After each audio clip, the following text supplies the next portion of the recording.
What's up, everybody?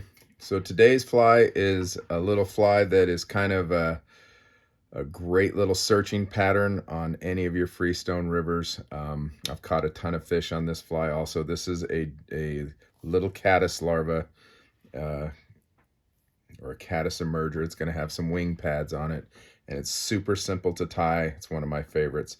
So I'm going to use this pearl core braid in a tan.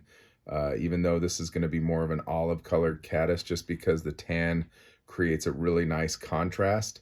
I'm going to tie this very similar. If you watched my video on the Jarvis cranefly larva, this fly is tied almost identically, except we're going to add some wing pads on the sides once it's finished. So I'm tying in my tan colored pearl core braid, and obviously you can adjust the color of this depending on the color of the caddis wherever you're fishing. And then I'm going to make a little dubbing loop and tie that back towards where the pearl core braid is. I'm going to use a very contrasting color. This is going to be a real green caddis, and the hare's ear ice dub or the hare's ice dub in a peacock color really, I think, is a great color to match caddis. So I'm going to just put a little bit of that into the dubbing loop. You want to make sure that you get it right up to the top of your loop, because that will make sure that you're filling up that whole fly with the dubbing. If you have it set too far down the loop, then all of a sudden the back end of your fly won't get any dubbing. But you don't need a lot, because this is a fairly small little fly, so you don't need too much dubbing in there. So I'm just kind of releasing tension, getting the dubbing up in the loop.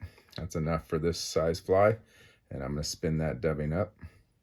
So I'm going to have two things there. I'm going to have the pearl core braid, and I'm going to have my dubbing loop with the hare's ice dub in peacock color.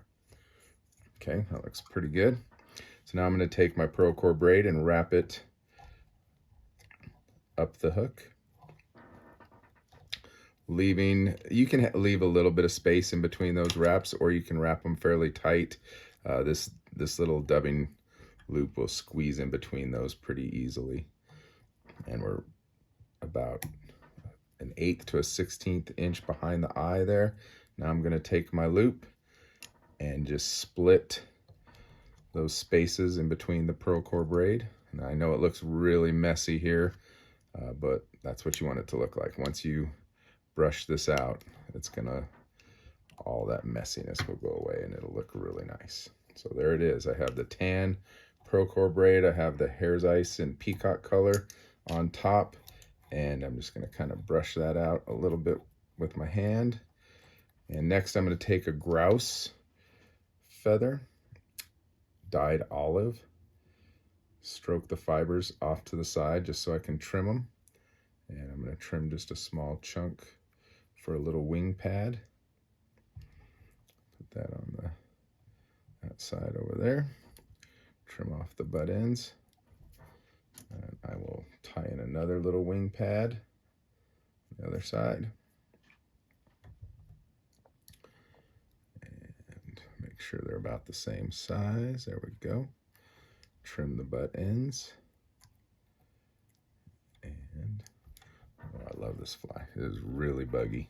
Last part is to put a little head on this, and the head on this fly we're going to use just straight ice dub peacock color.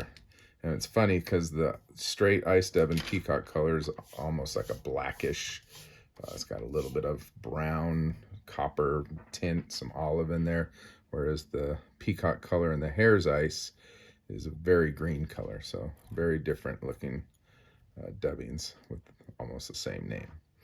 All right, I love the messiness of this bug. It's supposed to look messy. You don't want it to look super clean. If it looks really clean, then you haven't messed it up enough. You haven't made it buggy enough.